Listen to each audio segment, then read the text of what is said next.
múltipla escolha vai ser muito parecida com os exercícios que eu passei aqui. Eu vou botar lá no Classroom da água.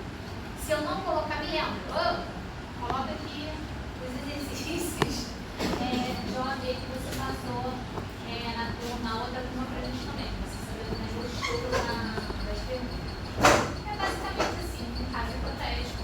E você vai ter que marcar lá qualquer letra em casa. Realmente é isso. Tá? Para quem não sabe nada de direito, não fez um cursinho, não sabe nada, não vai entrar TPA, só quem era turma A. Por que você acha que está fazendo essa matéria? Não vai ser só TPA. Por que você está dando essa matéria justamente para não ter? Por que você não deu isso no terceiro, que não é? O que tem de diferente nessa matéria? A primeira coisa triste é que essa matéria se chama Direito Internacional Aplicado, mas ela não é internacional. Mas se você vê com essa expectativa, ela não trata de direito internacional, ela trata de direito técnico. A gente vai usar basicamente o que é a Índia, o CPC, por vezes alguns tratados. Mas essa sim. O que tem de diferente nessa relação jurídica? Tem toda uma abordagem.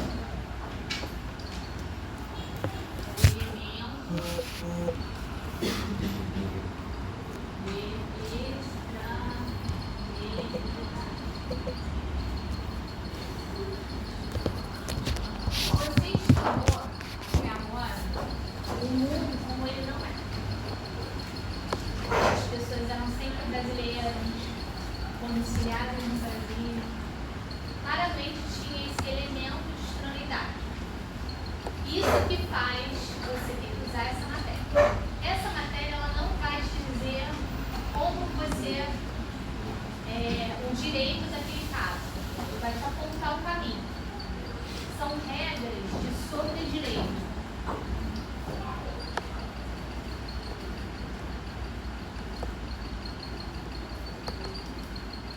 Elas não resolvem o caso concreto, elas estão ali no tempo anterior. É um passo antes. Ela vai te apontar qual o direito a ser aplicado. Por quê? Se eu sou brasileiro, caso com um estrangeiro, domiciliado no exterior, qual o direito aplicável a esse casamento?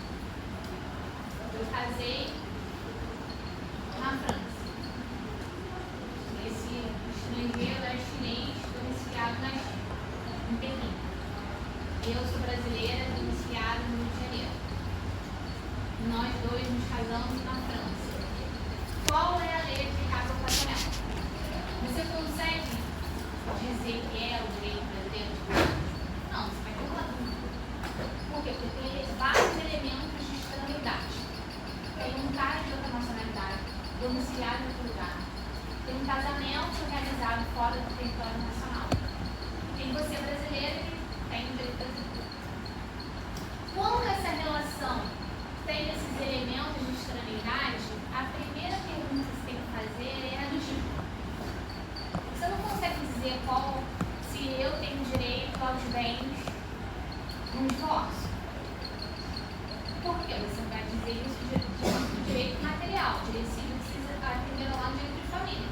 Mas só que você não sabe se o direito brasileiro vai ser aplicado. Porque o chinês também vai querer aplicar o direito chinês. Ou então vai querer aplicar o direito francês para o local da realização do casamento. Então, assim, todos os países vão ter regras de direito internacional privado. Que são essas regras sobre direito, regras colisionais. E elas vão entrar nessa relação jurídica pelo elemento de externalidade. Esse é o racional. Se eu tiver um contrato, eu sou uma empresa brasileira, sediada no Brasil, e estou fazendo um contrato de compra e venda com uma empresa estrangeira sediada na Argentina. Empresa argentina sediada na Argentina. O contrato precisa ser executado na Bolívia.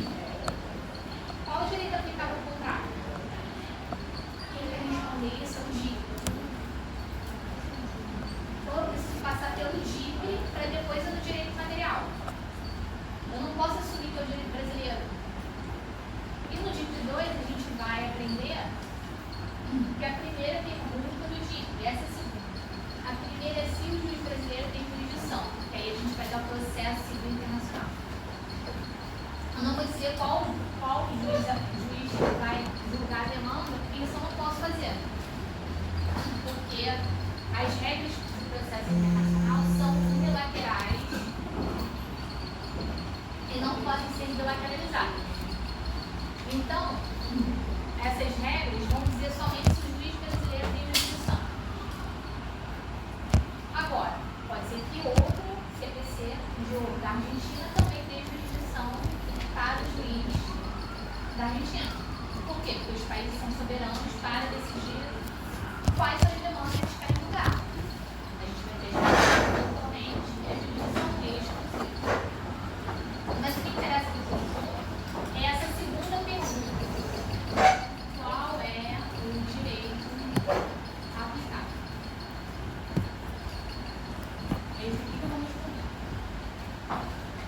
E eu vou ter que passar por essa pergunta toda vez que a relação jurídica tiver o quê? Um elemento de extraneidade. O que pode ser esse elemento de extraneidade? Domicílio, fora do Brasil. Pode ser a nacionalidade. Pode ser o local da execução do contrato. Pode ser o local da constituição da obrigação.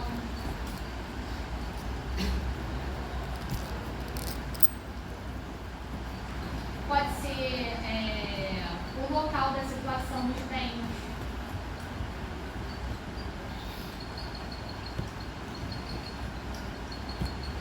Pode ser o primeiro domicílio, depois daquela relação que foi começada. Pode ser o último domicílio.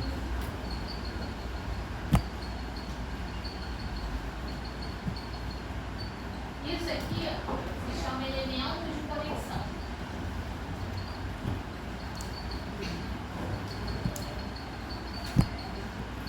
Isso aqui é o que vai conectar a sua situação jurídica ao direito aplicável. Isso é um método de dica. Primeiro você tem que localizar a situação jurídica que quer resolver. Eu estou falando sobre capacidade da pessoa para saber se a pessoa é capaz, incapaz, relativamente incapaz. Uma regra. Vai ter um elemento de conexão. Ah não, quero saber sobre a formalidade em relação a determinada casamento. Essa é uma regra. Eu quero saber qual o direito aplicável ao regime de bens do casamento. Outra regra. Eu quero saber qual a lei aplicável ao contrato. Outra regra. Eu quero saber qual é a lei aplicável ao bem. Peraí, o bem é móvel ou o bem é imóvel? Quem vai dizer isso? Depende. Para o Brasil, o navio é imóvel. Na Alemanha pode ser que não seja. Pode ser móvel.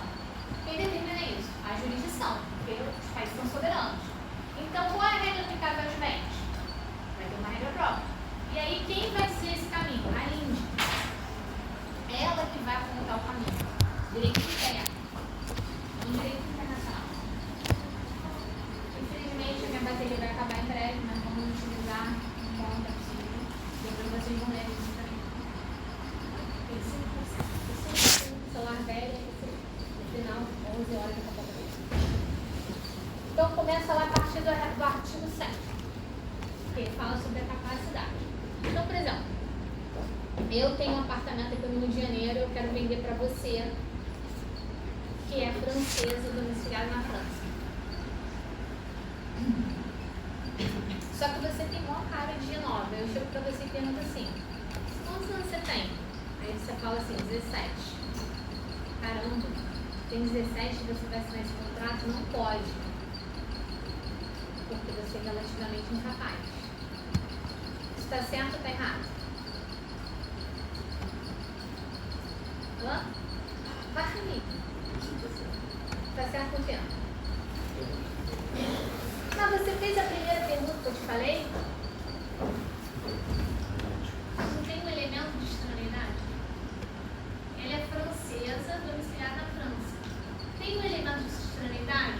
Você vai ignorar o que você aprendeu na faculdade. Porque não necessariamente você vai usar.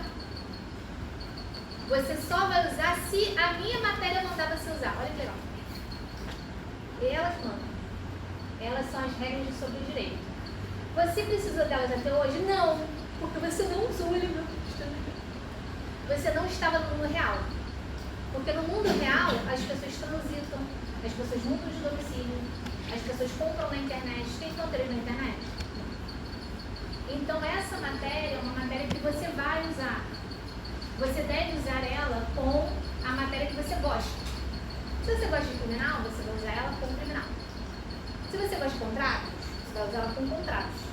Se você gosta de administrativo, tem também direito administrativo global, que vai usar um contrato. Se você gosta de civil, tu vai usar ela. Toda vez que na matéria que você está trabalhando tiver o elemento de extraneidade. Então, na nossa hipótese, qual era o elemento de extraneidade? Era uma francesa, nacionalidade francesa, domiciliada em França. Aí a gente vai lá na Lídia. Eu quero saber se ela tem capacidade. Porque eu vou descascando o negócio que nem uma cebola.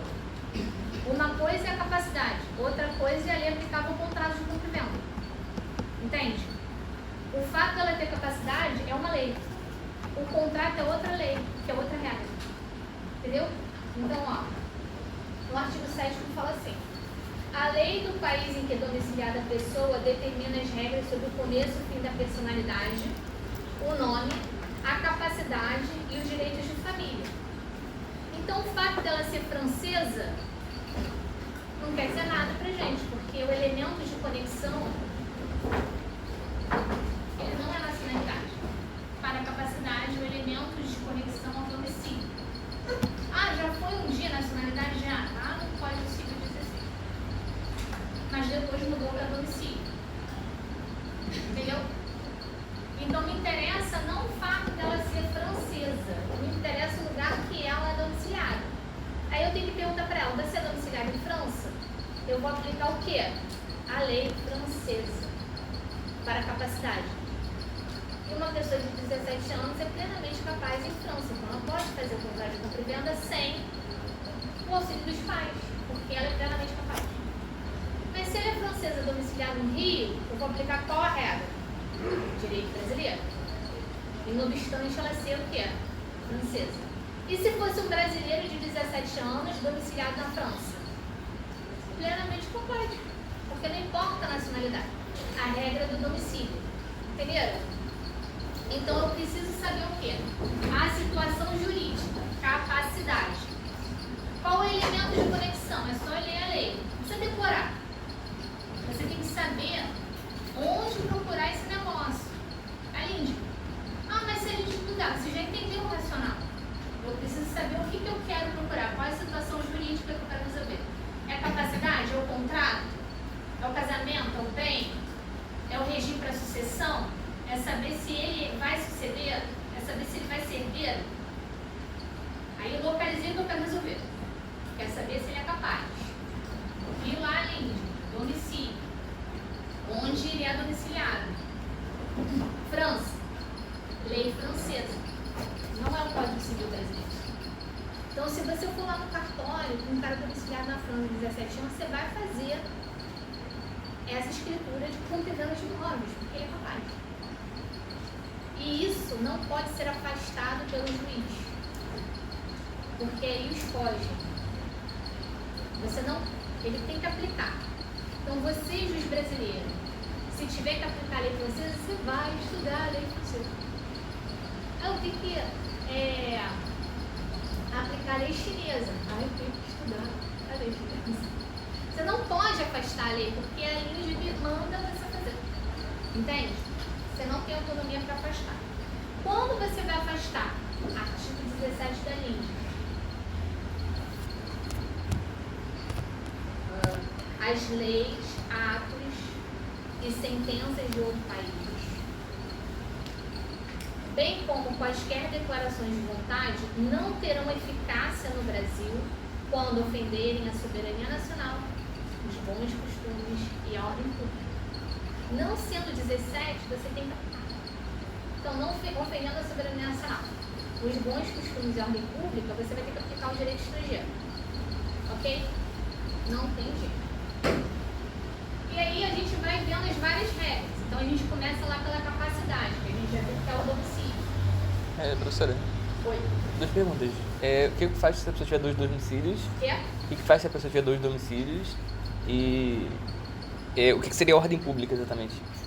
Não, aí você pode usar. Você vai, por exemplo, a pessoa é domiciliada no Brasil e é domiciliada na França. Só que domicílio é o quê? Domicílio é a mesma coisa que residência? Não. O que é domicílio?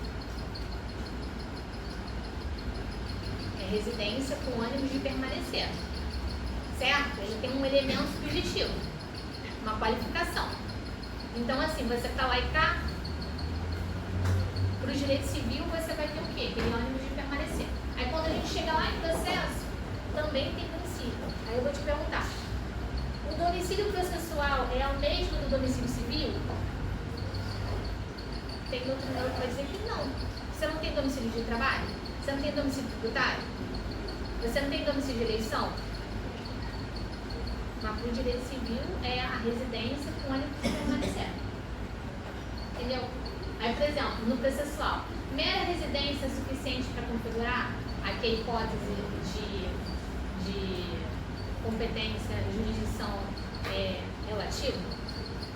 Aí a gente vai discutir isso lá no DIP 2. Aí são outras discussões, mas aqui no DIP 1, domicílio é residência com ânimo de permanecer. Eu tenho que querer morar naquele lugar, isso é domicílio. E aí, em tese, você não teria dois domicílios.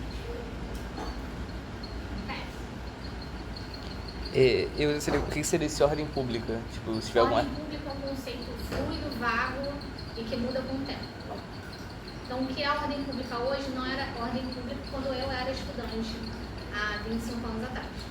Então, por exemplo, antigamente entendia-se que feria ordem pública executar dívidas de jogo contraídas numa jurisdição onde o jogo é permitido. Então, por exemplo, viajei para Las Vegas, gastei tudo, fiz várias dívidas e saí sem pagar. Ao invés de Brasil. Antigamente, então a gente, lá no DIP 2, vai ver que para que sentenças tenham eficácia no Brasil, elas precisam passar pelo rito da homologação. Né? Então, quando chegava lá no STF, que era o órgão que tinha jurisdição para homologar as sentenças estrangeiras, eles diziam o quê? Que não poderia homologar porque fere a ordem pública, uma vez que no Brasil o jogo é proibido. Hoje, já entende-se que não fere a ordem pública. Por quê? Feriria a ordem pública deixar um brasileiro sem ter uma dívida executada onde ele contraiu uma dívida de uma jurisdição que ele é totalmente ilícito no jogo. Entendeu? Antigamente, entendia-se que feriria a ordem pública você reconhecer um casamento poligâmico, mesmo que esse casamento tenha sido realizado num país onde é possível casamento poligâmico. Hoje não, hoje entende-se que uma coisa são os efeitos patrimoniais desse casamento. Então, se a pessoa se divorciou e precisa fazer uma partilha de bens no Brasil, e para ter essa partilha você precisa reconhecer esse casamento poligâmico, a gente vai reconhecer o casamento poligâmico. Não fere a ordem pública brasileira eu reconhecer um casamento poligâmico para fins de dar efetivamente o direito daquela esposa de ter um patrimônio partilhado aqui no Brasil. Agora, vai viver aqui poligamicamente? Já fere a ordem pública, entendeu? É um conceito fluido, muda com o tempo. Você só vai saber o quê? Defendendo. Você vai argumentar. Ah, não, quero que afastar essa legislação pela ordem pública. Você vai fazer uma argumentação reforçando que fere a ordem pública, X, Y, Z. Isso vai ser acatado? Não necessariamente. Mas nesse caso, uma lei estrangeira que fala contra a nossa Constituição, por exemplo, algum direito constitucional, ela pode ser aplicada mesmo assim? Pode. Desde que não fira a ordem pública. Porque você não rejulga o mérito de uma decisão estrangeira, entendeu? Quando você chegar lá no DIP, você vai ver. O fato dele ter aplicado um direito que não é constitucional não fere a ordem pública, porque naquele lugar ele era válido. Mas depende do direito que você está falando, entendeu? Isso é relativo. Mas não é uma regra assim, feriu a Constituição, então não pode. Depende. Entendeu? Não é uma coisa assim. Não tem uma análise de constitucionalidade da decisão, entendeu? Até porque seria inviável, assim. A gente tem a nossa, o outro país tem a Constituição deles, entendeu? Você consegue ter um exemplo, assim, que você queira dar sobre isso? Não, sei lá, o artigo 5º traz uma série de garantias fundamentais. Que se serve se aplicar uma Mas lei qual o estrangeira. direito fundamental que tem? Qualquer um? Não necessariamente vai se afastar pelo órgão público. Não vejo um problema. Não sei, eu não estou conseguindo ver um exemplo de uma decisão estrangeira que precisa ser homologada no Brasil para ser executada, que afastaria um direito individual. Mas pode ser um juiz brasileiro aplicando a lei estrangeira, no caso, não? Ao invés de ser só para conceder o... Eu vou até colocar aqui na Constituição para ver se lembra de algum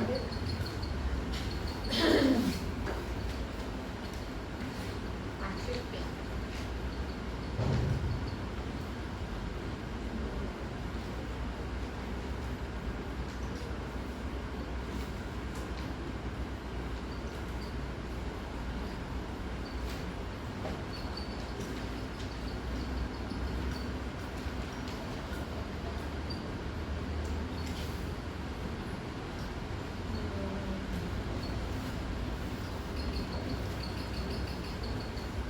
É porque assim, você tem que tentar pensar, são dois parâmetros. Um é a aplicação da lei, então vamos olhar para isso primeiro, sem ser da sentença, que acho que é mais fácil. Então vamos dizer que você tem que aplicar uma legislação estrangeira, porque a LINDB mandou você aplicar. E nessa legislação estrangeira, aí sim eu acho que eu consigo visualizar melhor o teu exemplo. Lá, homens e mulheres não são iguais nos direitos e obrigações. É o primeiro. Você vai poder afastar pela ordem pública a aplicação dessa lei estrangeira, porque não considera homens e mulheres iguais. Entendeu? Fere a ordem pública brasileira.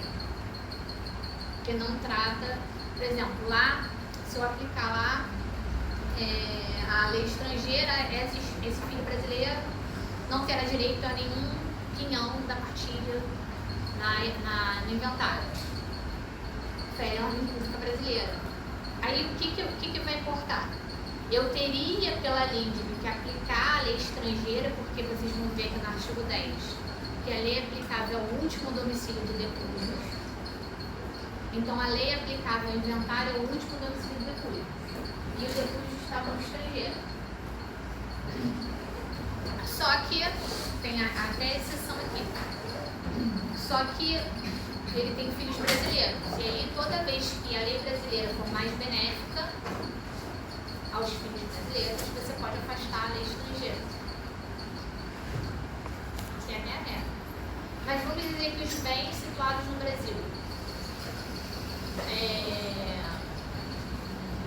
você poderia alegar, mesmo que não fossem filhos brasileiros, que os bens situados no Brasil eu ia afastar a lei estrangeira e aplicar a lei brasileira.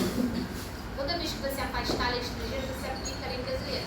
Então, por exemplo, se você afastou um direito sucessório estrangeiro, porque a lei aplicável é o último domicílio do decúbio, os decúbios moravam no exterior, e você fez essa análise do 17, e ele diz que, mas no seu entendimento, fere a ordem pública, e você vai ter que sustentar a decisão.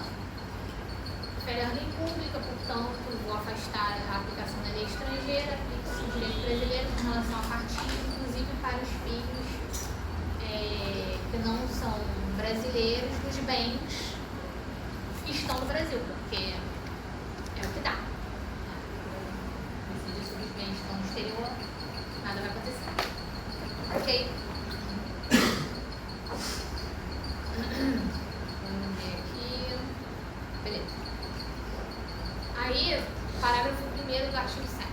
Realizando-se o casamento no Brasil, será aplicada a lei brasileira quanto aos impedimentos, virimentos e as formalidades de celebração. Então, sempre que tiver uma regra sobre formalidade, sempre vai ser a lei local. Por quê? Porque não vai querer que o cartório, entendeu? De pessoas naturais realize um casamento segundo as formalidades da França. Não vai rolar, entendeu? É o carimbo da lei da França e tal. Então, sempre formalidade, se estiver no concurso, a apareceu lá a palavra formalidades, é sempre a lei brasileira. E os impedimentos do casamento, que são as regras da Constituição brasileira, também a lei brasileira. Esse é um exemplo de regras unilaterais. Essas regras de tipos que a gente está lendo aqui, elas podem ser bilaterais ou perfeitas, ou perfeitas, que é o artigo 7º caput. Elas podem ser unilaterais ou imperfeitas.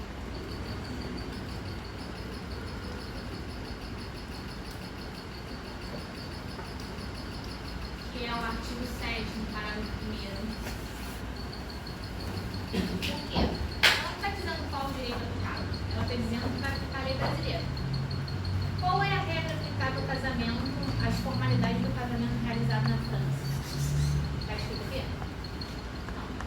Está escrito aqui a regra para o casamento, a formalidade do casamento foi celebrada no Brasil, a lei brasileira. Mas e se pegar lá com o juiz lá anterior, o casamento realizado na França, você vai que julgar sobre a formalidade do casamento que ele não. Aí você aplica qual lei? Não está escrito, por isso que é imperfeito. Quando a gente estiver diante de regras unilaterais que nem essa aqui, a gente precisa bilateralizar para extrair a regra aplicável. Então, se as formalidades do casamento celebrado no Brasil aplica-se a lei brasileira, os casamentos celebrados na França aplica-se a lei francesa. Está escrito aqui? Não. Você tem que bilateralizar essa regra de direito unilateral. O caput do artigo 7º já está dizendo lá, ó, a lei do país em que foi domiciliada a pessoa determina as regras sobre o começo e o fim da personalidade, o nome, a capacidade e os direitos de família. Não estou dizendo que aplica a lei brasileira quando a pessoa é domiciliada no Brasil. Isso seria uma regra unilateral. Quando a pessoa é domiciliada no Brasil, aplica-se a lei brasileira. Não, ela está dizendo que a capacidade de acordo com o domicílio da pessoa. Isso é uma regra bilateral perfeita. A maioria das regras vão ser bilaterais ou perfeitas, em casos do artigo 7º. E algumas regras são bilaterais ou imperfeitas, como o parágrafo 1º. Quando a gente estiver diante dessas regras, a gente precisa bilateralizar elas para extrair a regra de tipo aplicável àquele determinado caso. A maioria das regras são bilaterais. Bilaterais perfeitas. A maioria. Algumas são unilaterais e perfeitas, como o casamento. Como essa aqui do parágrafo 1º, formalidade do casamento. O do casamento em si não é. Ó. Por exemplo, o casamento de estrangeiros poderá celebrar-se perante autoridades diplomáticas ou consulares do país de ambos os nubentes. Então, só pode casar se ambos os nubentes forem daquela nacionalidade, né, obrigatório. Se for um brasileiro e um francês, não pode casar no consulado francês. E nem um francês e um brasileiro pode casar no consulado brasileiro. Só dois brasileiros, dois franceses, um francês e um consulado brasileiro, entendeu? Então, ambos os nubentes.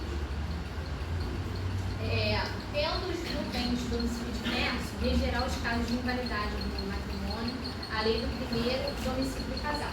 Aí continua.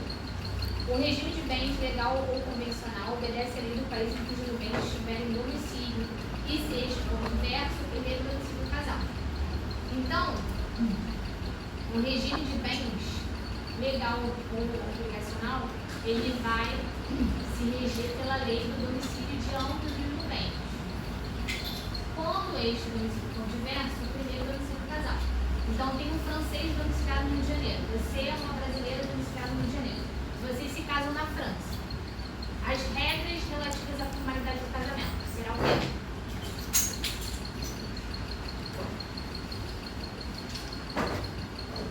Bora, galera. Nem sei. Francesa. Então, você é um brasileiro domiciliado no Brasil, casa com um francês domiciliado no Brasil, na França. Formalidade do casamento. França. Sempre as formalidades são no local da celebração do casamento. Lembra assim, como o cartório não vai usar o carimbo do Brasil. E qual que é a regra do regime de bens aqui do casamento? Domicílio de ambos os nubentes. Eles não eram domiciliados no Brasil? Direito brasileiro. Ah, mas foi realizado o casamento na França. E daí? Direito brasileiro. Formalidade de casamento de acordo com a lei francesa. Ah, eu era um francês domiciliado na França, casei com a brasileira domiciliada no Brasil. Na Suíça, formalidade de casamento. Suíça, regime de bens. Depende do primeiro domicílio do casal. Onde eles estabeleceram o domicílio? Brasil, lei brasileira. França, lei francesa. Suíça, lei francesa. Japão, lei japonesa. Entendeu? Ah, mas por quê? Porque os domicílios eram diversos. No primeiro exemplo, o francês era domiciliado no Rio e a brasileira era domiciliada no Rio. Mesmo domicílio, casamento na França. Lei brasileira.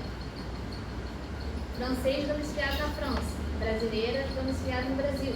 Casar na Suíça. Formalidade de casamento na Suíça. Onde eles foram morar após o casamento? Suíça. Direito suíço. França. Lei francesa. Brasil. Lei brasileira. Estados Unidos. Lei americana. Entenderam? É o primeiro domicílio do casal. Por quê? Se a regra é o domicílio dos nubentes e eu tenho domicílio em França e domicílio no Rio, gera dúvida. Por isso que ambos os nubentes, não importa a nacionalidade, não importa o domicílio. Então, se o francês for domiciliado no Rio e você casar com ele, o seu casamento vai ser regido pelo direito civil. Você é uma brasileira estudando na França, está domiciliada lá. Casou com um francês lá, aqui no Brasil. Formalidade de casamento no Brasil. Lei aplicável ao casamento, França. Ah, mas eu sou brasileira, casei no Brasil. Dane-se. Não deu o negócio. É França. Entendeu? Ambos eram domiciliados na França. Ah, mas depois a gente veio morar aqui. Na época do casamento, vocês eram domiciliados lá no negócio, né? Nos proclames, você lá, domiciliado na França. Entende? Então é regra. Assim, pode mudar tudo. Entendeu? Isso aqui pode mudar, isso aqui é de 42. Entendeu? Pode mudar. Você tem que lembrar que as regras estão aqui. E aí, se mudar, é só você lembrar desse racional. O que eu quero saber? É a capacidade? É o casamento? É o contrato? Ok. Localizei a situação que eu quero resolver. Eu vou ler a regra. A regra vai me dar um elemento de conexão. Nesse caso aqui é o domicílio. O local da realização do ato. Vamos ler o 8º. Para qualificar os bens irregulares em relações a eles concernentes, aplicar-se-á a lei do país em que estiverem situados. Então, para qualificar os bens, o que é isso? É a qualificação dele. O negócio é móvel, imóvel, se é movente, o que é? Essa qualificação depende do local onde ele está situado. Porque está escrito aqui. Então, para qualificar e regular as relações deles concernentes, aplicar-se-á a lei do país onde estiverem situados. Então, bens vai aplicar a lei do país onde os bens estão situados. Exceções.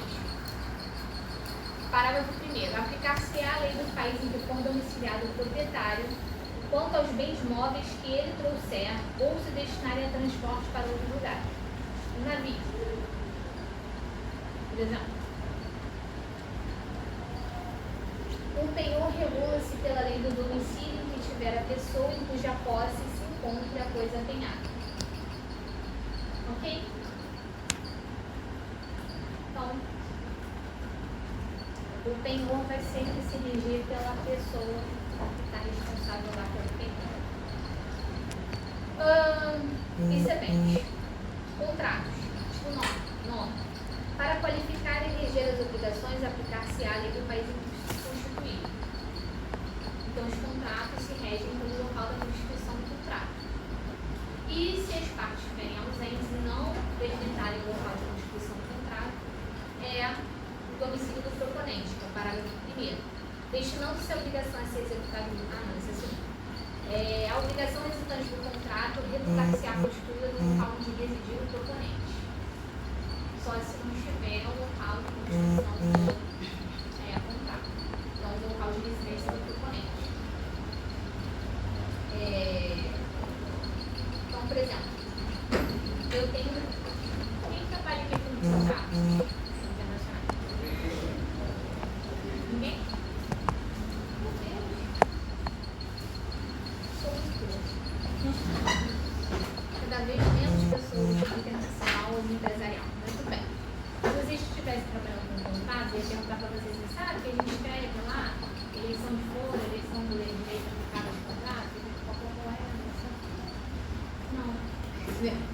A gente teve uma discussão há muitos anos se a gente poderia não ter eleição de foro.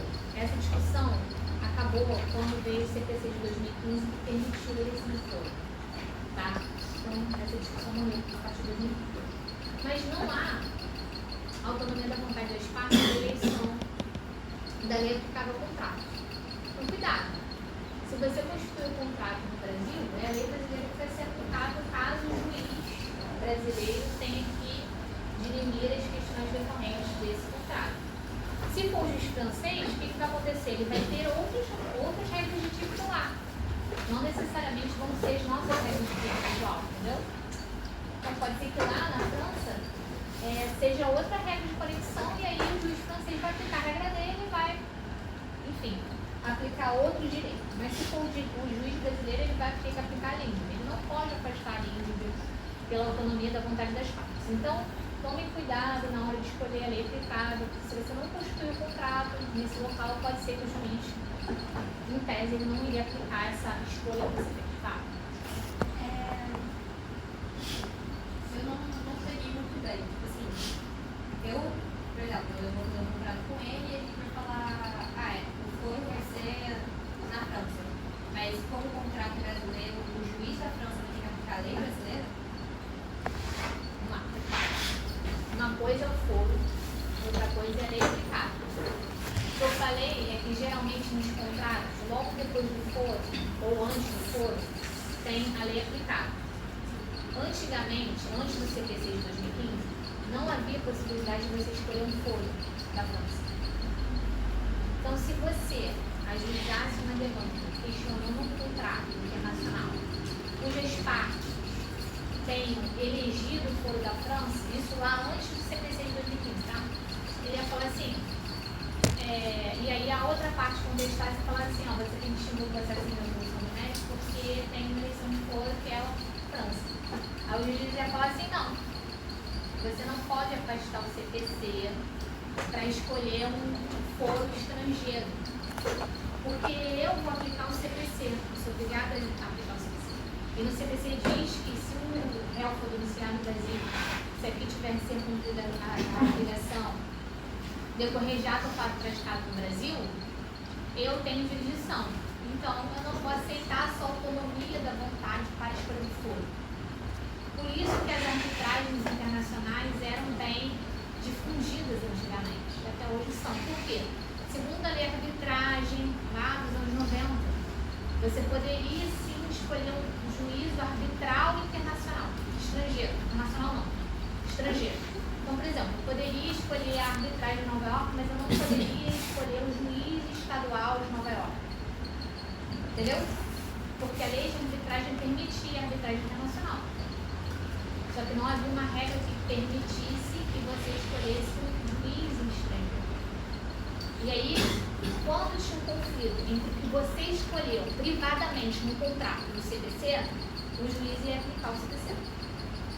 A pessoa pode ser aplicada nem subsidiariamente. Não, esquece a arbitragem, não tem escolha da arbitragem nessa hipótese que eu falei. Apaga tudo, esvazia seu balão, você não vai entender. Tá vendo que os conceitos aí estão muito tempo. Ó, se você escolhesse uma arbitragem, a partir da lei de arbitragem, e ajuizasse uma ação no TJ questionando o contrato, e eu contestasse e falasse assim, tem uma cláusula arbitral aqui. Você não pode julgar a TJ. O juiz ia falar assim, é mesmo. Extingue sem resolução do mérito. Ok? Retrato. Mesma situação. Eu e você, nessa forma de contrato, colocamos juiz estadual de Nova York, juiz estrangeiro, estatal. Foro de Nova York. Aí eu fui ajuizei uma demanda no TJ, questionando o contrato. Aí você contesta e fala assim, olha só, a gente escolheu aqui o juiz de Nova York. O que acontecia? Problema. Você não tem autonomia para escolher o juiz de Nova York. Hã? Isso literalmente aconteceu. Sim. Ele falava o seguinte, olha só, pelo CPC eu não tenho jurisdição. É uma das hipóteses que eu falei. E lá no dia 2 a gente vai ver que eu volto numa taxativa. Se eu quisesse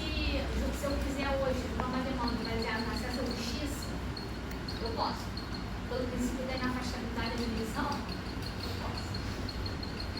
Direitos humanos. A gente vai ver lá no futuro. Mas ele falava assim, você não pode afastar o CPC porque vocês decidiram que o juiz é em Nova York. Você não tem autonomia para decidir qual juiz, qual foi julgado ou não. Entendeu? É o CPC que manda. É a Constituição brasileira. Eu não vou extinguir o processo. Eu não posso extinguir esse processo. Por isso que tem na afastabilidade da jurisdição. Por mais que você queira que esteja em Nova York. Vamos seguir. A partir de 2015, o artigo 25 teve uma regra. Nos contratos internacionais, as partes podem eleger o foro estrangeiro. Ok? E aí, só que ele pode ser, ele tem que ser escrito expressamente. E você não extingue de ofício, porque é alegado pelo réu em contestação. Então, se você tem uma eleição de foro estrangeiro no contrato internacional, você ajuiza uma demanda no TJRJ, a parte contrária por texto e não fala da incompetência, o que acontece? Preclui. Aceitou a jurisdição. Por quê? Porque você está dizendo arguída pelo réu em contestação. Então, se você não alega em contestação, precluiu e o juiz passa a ter jurisdição. Ok? Então, uma coisa é o foro. É a primeira pergunta do juiz. Se o juiz brasileiro tem jurisdição. A segunda pergunta do juiz é a lei aplicável. Então, assim, não importa. Se o juiz brasileiro tiver jurisdição e for um contrato internacional, ele vai estar diante de um elemento de extraneidade. O que faz um contrato ser internacional? O elemento de conexão. O elemento de conexão Isso, o internacional. elemento de extraneidade. Então, ele tem as mesmas elementos de formação do contrato nacional, partes capazes, objeto lícito, popopó.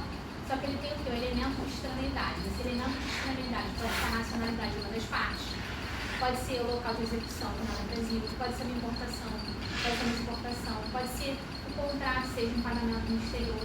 Qualquer elemento de extraneidade torna esse contrato um contrato internacional. Ok? E aí, nesse caso, sendo um contrato internacional, você precisa o quê? Verificar qual é aplicável. Não necessariamente é a lei que você colocou nessa cláusula. Porque você não tem autonomia para eleger essa lei, você tem autonomia para eleger o foro. É nesse ponto aí que se confia. Você pode eleger o foro, mas a lei não. Porque não tem autonomia da vontade das partes para a lei, porque não mudou isso aqui na lei. Ah, no projeto de lei de reforma do DIP tem, beleza, mas ainda não entrou em vigor, não sabemos. Então, por enquanto é assim. Por que isso não gera uma treta para a gente que trabalha com internacional? Porque é fácil de você resolver, é só você no contrato falar, constituir o contrato no local onde você quer que seja aplicado o direito. Então, se eu quero que aplique o direito brasileiro, eu vou botar lá, Rio de Janeiro, 19 de maio de 2016. Enfim. Ah, eu quero que seja Nova York. Nova York, 19 de maio de 2016. Entendeu? É fácil de resolver. Eu vou dizer que o contrato foi constituído naquela jurisdição, então. Então, por isso que ninguém não tem opção. Mas não tem autonomia. Então, se uma questão discursiva do juiz federal cair sobre isso, você vai descobrir dessa forma que eu falei. Entendeu? Ah, na GU. Assim. Professora, Tá? eu não entendi esse parágrafo segundo que fala que é o lugar que é regido pelo oponente, mas não é o lugar do contrato, ou eu tô viajando? É exceção. Por quê? Você não sabe onde se constitui o contrato. Partes ausentes. Não sabe onde constitui o contrato. Você não sabe onde constitui o contrato. A obrigação restante do contrato deve estar constituída no local onde reside o proponente. Se você não colocou o local da Constituição, você não sabe o local da Constituição. Você não sabe o local da Constituição, aí você fica sem direito a aplicar o contrato? Não. Local de residência do município do proponente. Entendeu? Entendi. O caput é a regra. Esse parágrafo é a exceção. Você só vai aplicá-lo se você não souber o local de constituição do contrato. Perfeito. E o parágrafo primeiro ele fala o que exatamente? Ele fala de forma, só a forma que aplica o direito brasileiro?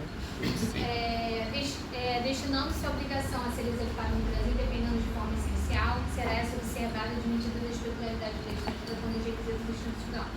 Lease de aeronave. Para ela operar no Brasil, eu preciso de certas formalidades.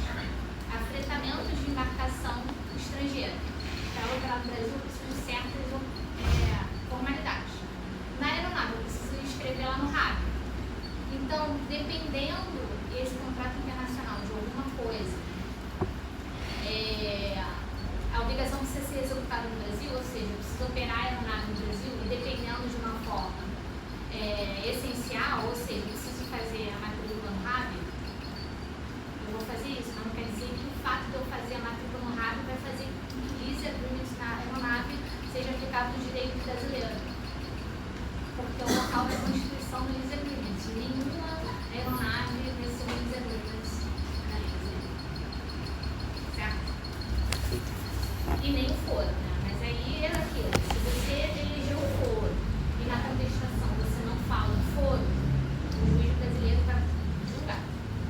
Mas não quer dizer que ele vai usar a lei brasileira. Ele vai usar a lei da Constituição da obrigação.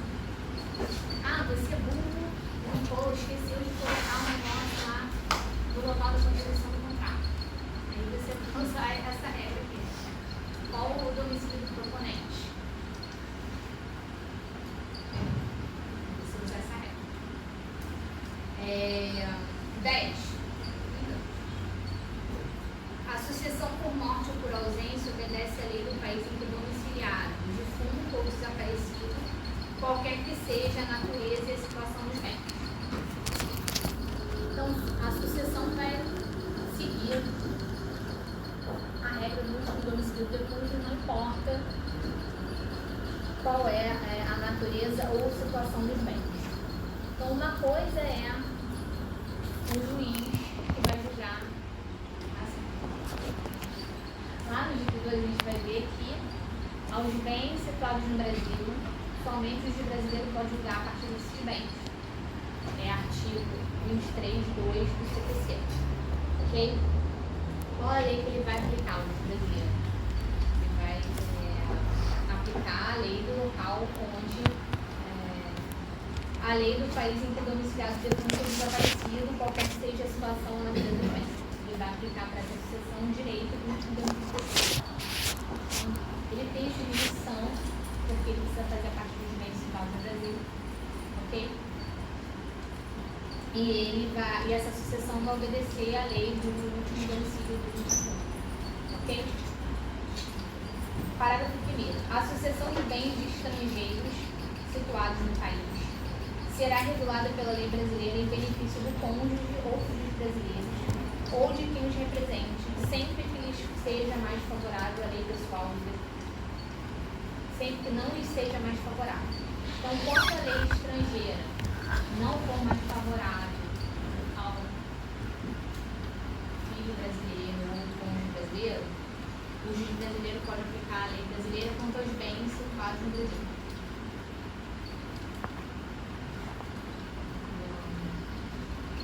Parágrafo 2º. A lei do domicílio do herdeiro ou legatário regula a capacidade para suceder. Então, se ele vai ter capacidade ou não para suceder, é a lei do domicílio onde ele está. Não a nacionalidade.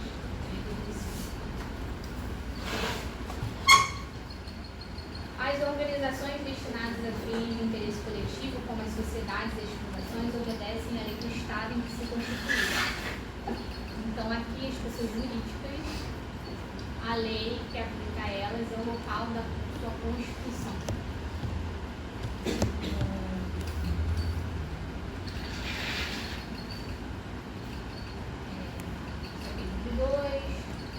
A prova dos fatos ocorridos em país estrangeiro rege-se pela lei que nele vigorar quanto ao ônus e aos meios de produzir-se. Não admitindo aos tribunais brasileiros provas que a lei brasileira desconheça. Então é óbvio, você vai precisar fazer uma prova no país estrangeiro, você não pode exigir que o país estrangeiro faça os procedimentos de coleta e use as provas mesmo do juiz brasileiro, da justiça brasileira. Você vai usar lá. Então, por exemplo, a citação vai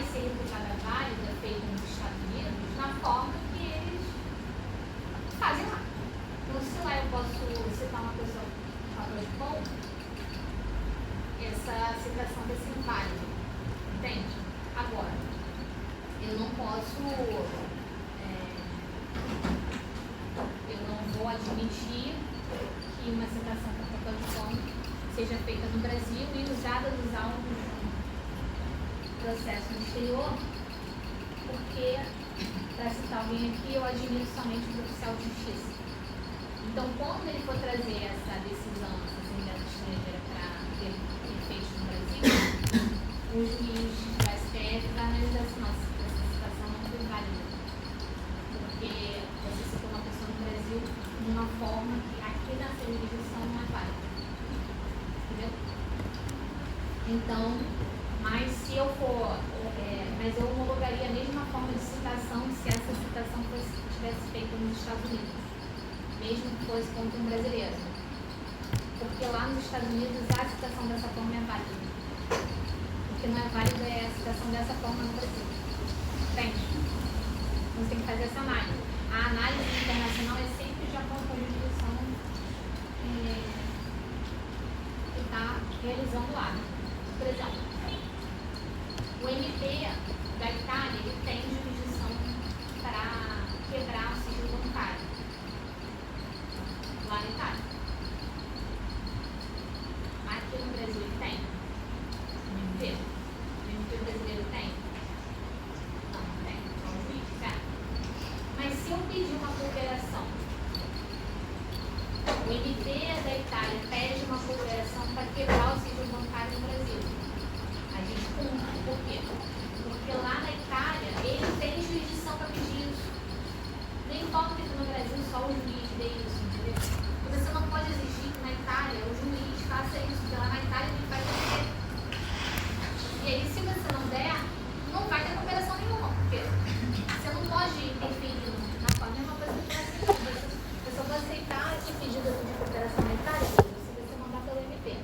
Mas o juiz falou assim, não, mas só eu não posso quebrar aqui. Entende? Tem que fazer essa análise. Tá. Eu vi mais cedo ainda o fato de eu já entendi que pode ser cobrado no Brasil dívida de jogo do Las Vegas. Mas aí eu fiquei pensando, lá é um jogo lícito.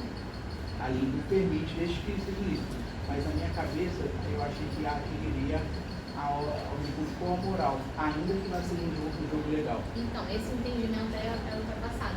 Isso é ultrapassado. Mas ultrapassado desde onde? Porque na minha cabeça não, faz sentido, ofende a na moral. ponderação eles vão falar o seguinte, fere mais a ordem pública deixar o cara que fez um ato jurídico que é permitido naquela jurisdição ficar sem pagar. Fere mais a ordem pública.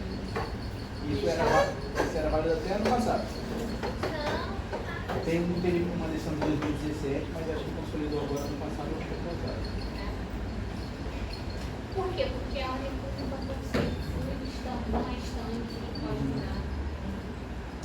Lê alguém o 16 que começou lá no. Professora. 16, tá. Só para bem imóvel no Brasil, aplica-se a jurisdição é brasileira obrigatoriamente. Certo? Porque Bem imóvel. uma coisa é jurisdição, outra coisa é aplicável. Não confunde. Ó, se o bem é situado no Brasil, ele vai aplicar a jurisdição brasileira porque a lei de fala. Artigo 8. Aos bens. Como é que é? Lê o 8. Para qualificar os bens, regular as relações a eles concernentes, aplicar-se-á a lei do país em que estiver situado. Para qualificar os bens e regir as relações a eles concernentes, aplicar-se a lei do país em que estão situados. Onde eles estão situados? No Brasil. Brasil. Então, mas e se for no caso de uma sucessão?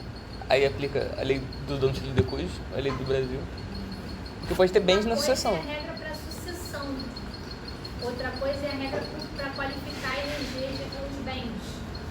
Entendeu? A regra para sucessão, a regra para o casamento, não é uma coisa. Por exemplo, eu quero saber se você tem direito a partilha ou não. Essa é a regra para sucessão. Entendeu? A regra para o bem é o seguinte. Eu tenho que qualificar. Vamos dizer que o bem é um navio.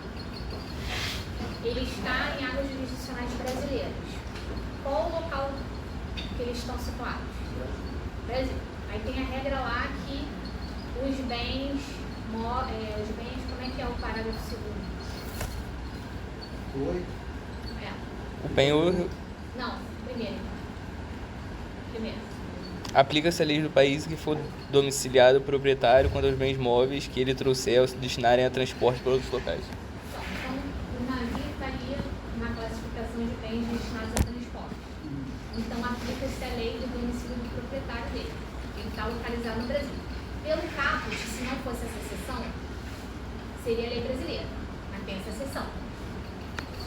Então, pela exceção, é a lei do domicílio do proprietário do barco, certo? Então, ele está no Brasil, só que ele vai ser qualificado e regulado pelas leis do proprietário, do domicílio do proprietário. Vamos dizer que esse barco entre na sucessão. Ele é um bem arrolado na sucessão, certo? Com a regra lá do domicílio do proprietário. Só que a partilha de bens vai ser regida se você tem direito, se não tem direito, se você é herdeiro necessário, não é herdeiro necessário, etc. e tal, é pela lei do último domicílio do defunto. Entendeu? Não importa. Então, quando os bens estão no Brasil, não é então, por exemplo, um imóvel ou até um bem imóvel, mas situado no Brasil, você vai aplicar a lei brasileira quanto a eles, quanto a esses bens.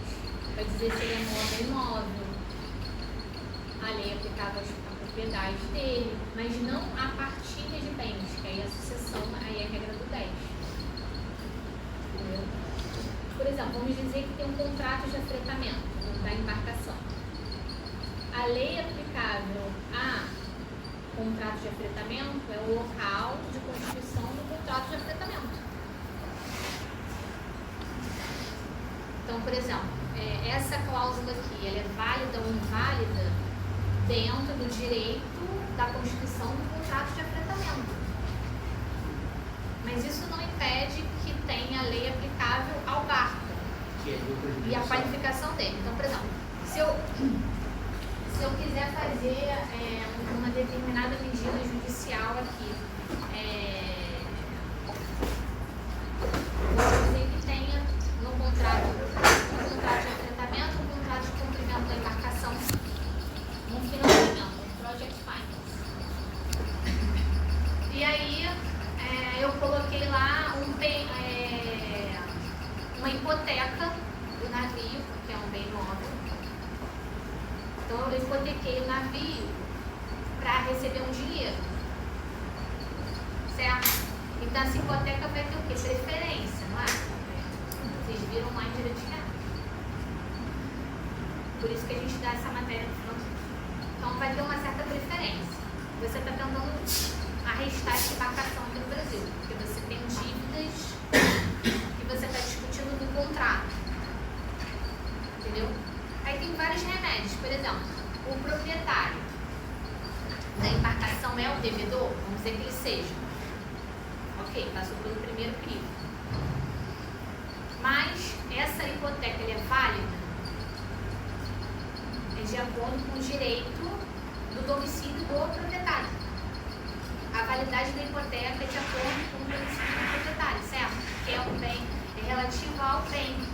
Porque é relativo ao bem, mas eu achei que era no lugar que a hipoteca foi constituída. Ele poderia ser diferenciado do bem proprietário. Não. Você só hipoteca um imóvel na direção do imóvel. Acho que é a jurisdição do imóvel.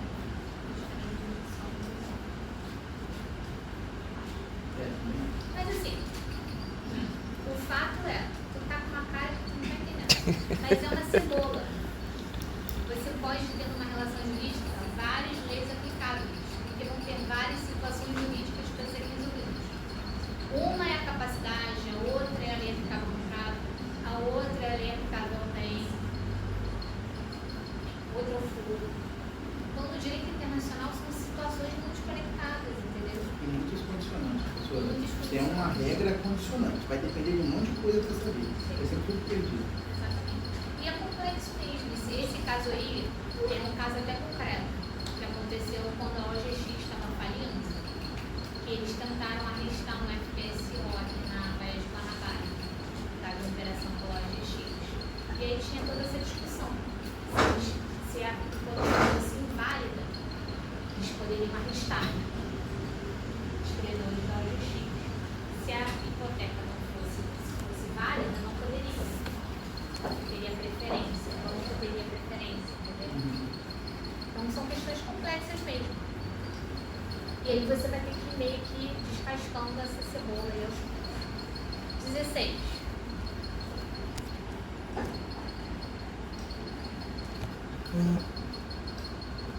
Lê aí em voz alta, porque o pessoal morreu. Quando, nos termos dos artigos precedentes, se houver de aplicar a lei estrangeira, ter-se-á em vista a disposição desta, sem considerar-se qualquer remissão por ela feita a outra lei. Isso daí se chama reenvio. Quer dizer o quê? Que, primeira coisa, que é um concurso. Nós não aplicamos o reenvio. Da lei. Quando o juiz brasileiro ele é obrigado a aplicar a lei estrangeira, que é a lei de determina, ele vai ignorar as regras de DIPRE do outro país. Você vê que em nenhum momento eu falei sobre as regras de DIPRE. Mas eu não preciso primeiro aplicar as regras de DIPRE? Sim, todo mundo faz isso. Só que a gente não aplica o reenvio. Então eu vou ignorar as regras de DIPRE porque essas regras de DIPRE podem remeter essa mesma situação concreta para outra jurisdição, que não aquela. Na Europa, eles aplicam reenvio. Então, vamos dizer que um juiz europeu tivesse que julgar uma situação muito conectada com elementos de externalidade. A primeira pergunta que ele vai fazer é se ele pode julgar, porque vou aplicar o meu DIPRE porque é uma situação muito conectada. O meu DIPRE manda eu aplicar a regra do país de nacionalidade da pessoa. Eu vou para o país de nacionalidade da pessoa. Quando eu faço esse movimento na Europa, eu tenho que ir primeiro na regra de DIPRE. Eu não vou direto no direito civil, que nem a gente faz aqui no Brasil. Aí eu vou lá na regra de DIPRE. Só que na regra de DIPRE ele fala o seguinte, não é a nacionalidade. Aqui a gente aplica a regra do domicílio. Aí o domicílio da pessoa era nesse mesmo país. Aí ele aceita o reenvio e aplica o seu próprio direito. Mas primeiro ele foi lá na nacionalidade, a nacionalidade remeteu para o domicílio e ele aplica o direito. Isso se chama de reenvio de primeiro grau. São dois países envolvidos. Na outra hipótese, o juiz daquela jurisdição tem o DIPRE que aplica o direito da nacionalidade. O país de nacionalidade aplica o direito do lugar da constituição da obrigação. No país C, o local de constituição da obrigação aplica o direito do domicílio. E a pessoa domiciliada naquele país, ele aceita um reenvio de segundo grau. 3 países estão envolvidos. Na outra hipótese, o juiz da nacionalidade remete na nacionalidade o DIPRE, o local da execução da obrigação, o local da execução da obrigação, o local da constituição da obrigação, e no local da constituição da obrigação remete para o domicílio e ele é domiciliado no terceiro país. Nesse quarto país, na verdade, ele é a regra do domicílio. Ele aceita esse paralelo. Entendeu? Ele vai remetendo até ter uma regra ou que volte para o seu próprio país, porque ele fechou o ciclo, ou no país, no último país aceite a regra. Então, nessa hipótese, tem 4 países envolvidos, eu vou também no de terceiro grau. Por que isso acontece? Porque nesses países que aceitam essa teoria do reenvio, eles vão dizer que o DIPRE faz parte do ordenamento jurídico do país, qualquer que seja o país, seja do norte, seja do exterior. Quando a minha regra de DIP, ela ignora a regra de DIP do país que a minha própria regra de DIP está mandando eu aplicar, eu não estou aplicando o direito como um todo. Eu estou aplicando só o direito material. Estou ignorando o DIP. Isso não é algo que o racional da regra mandaria. Porque você está ignorando as regras de DIP sobre o direito do país. Entendeu? Mas a gente faz isso, graças a Deus, entendeu? Que seria muito mais complexo. Então você pode ter quantos graus forem necessários até você resolver a demanda. Tá? E depois tem a regra do artigo 17 que fala que você pode afastar as leis, atos jurídicos, desde que a soberania nacional de princípios já muito. Às vezes cai literalmente isso nos concursos. O Brasil não é obrigado a aplicar lei que fere a soberania nacional nem do Constituição. Só deve ser marque lá que é assim. Várias vezes, exatamente. Ok? É claro que no DIP 1 a gente pega um tempão fazendo exercícios, casos concretos, para fixar bastante. Mas o que vocês precisam entender é apenas a racionalidade, não as regras. As regras, se tiver um concurso, você senta lá, estuda no dia anterior para lembrar, entendeu? E pronto, depois esquece. A não ser que você vire professor legítimo, entendeu?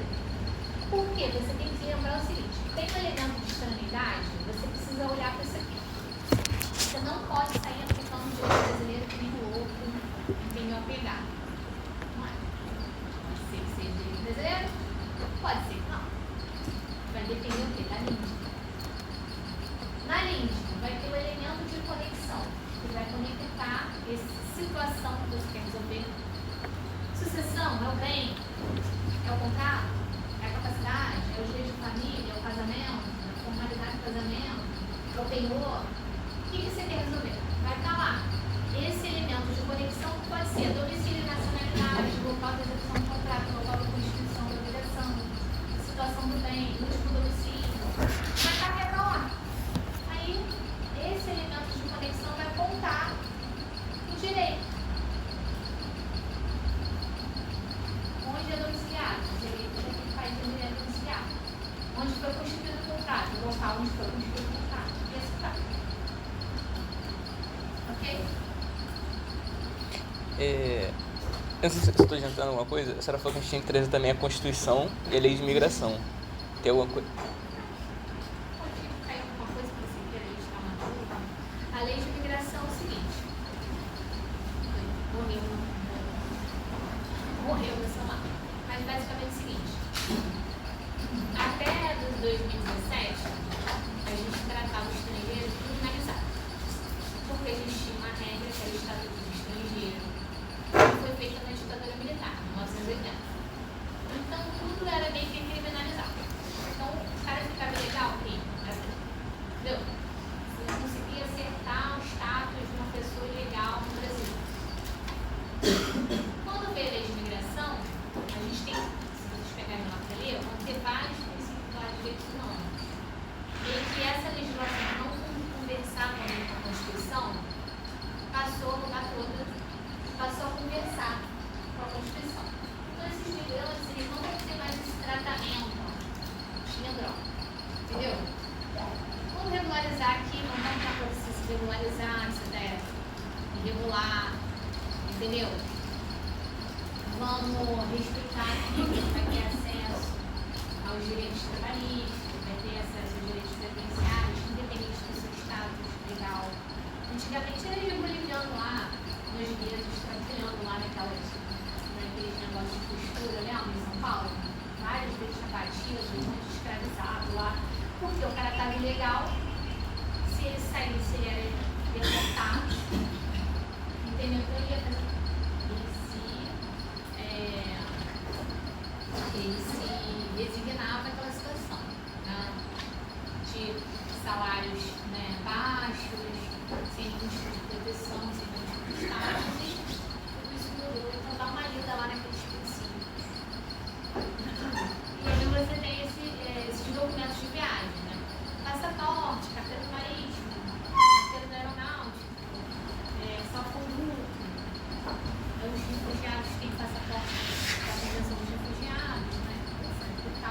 do Zapata, do documento segundo a Convenção do Zapata, das declarações concedidas do Zapata, e tudo mais.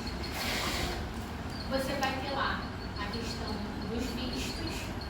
Você tem o visto temporário, que pode ser de visita, né, de visitação, pode ter um visto oficial, que é recebendo autoridades, um visto de residência, de trabalho, baseado em trabalho, etc. e tal, e você tem as formas de saída do imigrante, que é a deportação, né? Como eu falei, não é mais tratada como fato de ser ilegal. Administrativamente pode causar a solicitação de deportação se ele não consegue regularizar a situação dele, depois de um prazo concedido para ele, ele vai ser deportado, e a saída dele voluntária acaba com o processo de deportação, ele pode sair voluntariamente também, e a deportação não impede a volta, a partir do momento que ele se regulariza. Aí ele também tem que respeitar o tempo que o estrangeiro pode ficar no Brasil, geralmente é 180 dias por ano, então pode voltar esse visto, ele pode voltar com outro visto. A expulsão não, a expulsão do processo administrativo, a decisão judicial de que ele representa ali um perigo para a sociedade brasileira, ele ataca a soberania nacional, etc e tal, fez um crime de honra, um crime de terrorismo, uma coisa muito séria, e aí depois do processo tem a possibilidade de defesa, ele pode acabar sendo expulso. Aí, enquanto estiver lá o tempo de expulsão, ele não pode retornar. Vamos dizer que está expulso pelos próximos 10 anos. Ele não consegue retornar enquanto esse ato de expulsão estiver vigente. A extradição, processo de cooperação jurídica internacional, onde você pode tanto receber o pedido de extradição como solicitar a extradição. Quando a gente recebe a passiva e quando a gente pede ativo, você pode ser tanto para julgamento, você pede extradição para aquele passivo de julgamento, ou então condenatório. Já foi condenado no exterior e agora eu estou pedindo a extradição para ele cumprir a pena. Dando a extradição, você tem que ter um comprometimento da nação que não vai aplicar nenhuma pena que não é permitida pela nossa Constituição, como pena de morte, a prisão perpétua, etc. e tal. Você pode ter um tratado entre os estados, mas também pode ser procedida a extradição se tiver um comprometimento de tratamento recíproco caso o Brasil solicite uma extradição para aquele país.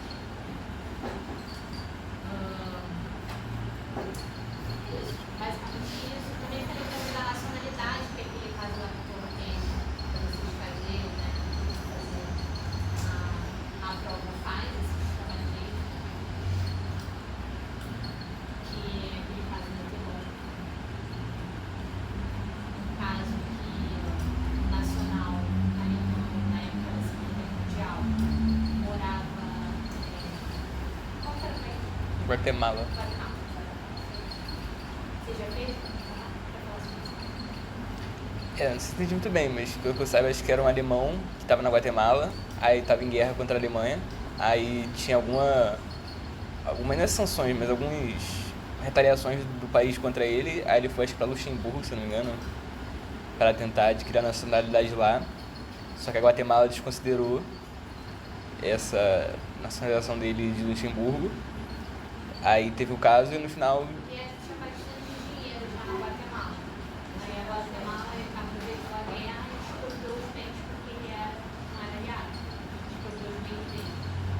Aí o Liechtenstein foi o quê?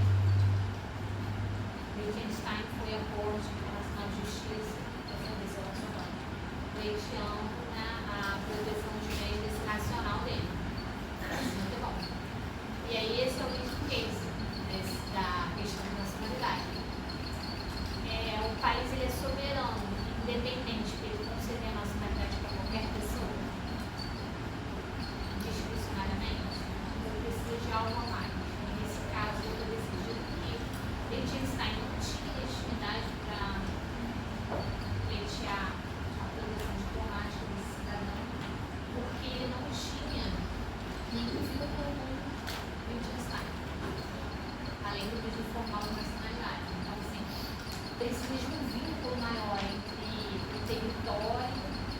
pessoa para que realmente seja considerado nacional daquele estado. Não basta que o estado dê a nacionalidade para você. Esse vínculo vem da onde? Ele tem dos seus avós eram nacionais daqui, você nasceu aqui, você se mudou. Qual que é o critério? Não basta somente uma liberalidade do Estado de dar uma nacionalidade para você. Aí ele pode dar? Ele pode dar. Isso vai ser reconhecido perante o direito nacional? Não. Entendeu? Entendi. Estou pensando, professor, uma pergunta válida, inclusive. Isso tem alguma consequência em relação ao fato das pessoas criarem pessoas jurídicas para os fiscais? Porque a senhora falou de nacionalidade. Jurídica é só um Tem, agente aquele lá. caso de Barcelona atrás. Você entendeu? Barcelona atrás. Que falaram que tinha que se aplicar a lei do Canadá, não é isso? Que era o caso. E, Era uma empresa que a maioria dos sócios eram belgas. A maioria das sócias eram belgas. A empresa era de país, era no Canadá. Canadá. A empresa foi constituída no Canadá, só que a maioria do capital social era belga. E ela operava na Espanha, certo? Aí teve lá a ditadura do Franco. Ah, é assim, né? ditadura espanhola e expropriou a empresa. Aí a Bélgica, que era da nacionalidade da maioria do capital social, foi à Corte Internacional de Justiça pleitear a proteção desse investimento desses belgas. Olha, os nacionais belgas estão sendo expropriados pela Espanha. Eles precisam indemnizar.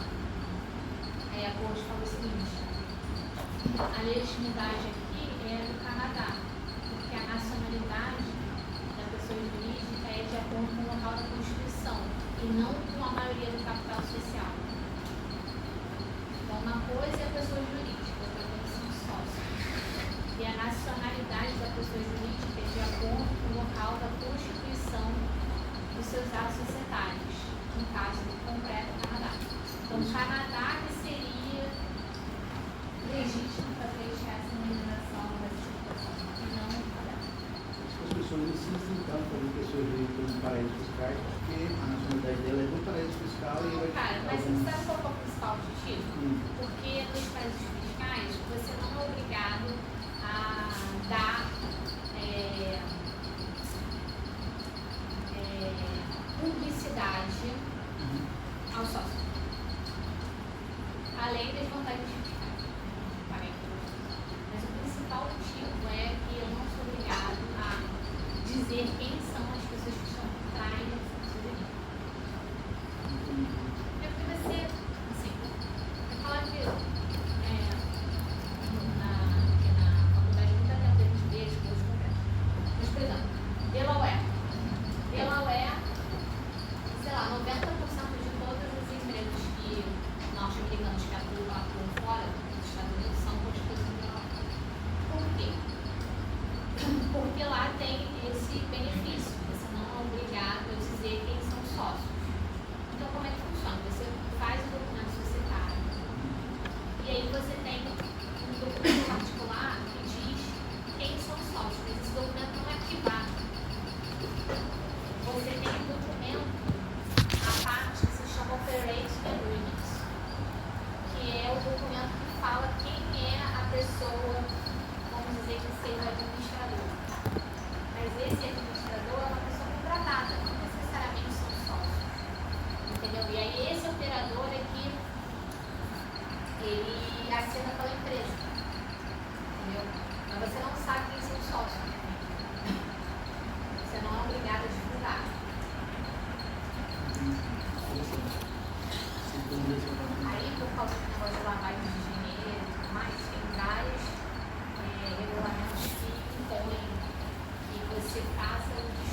provavelmente vai ser só a turma B que vai apresentar.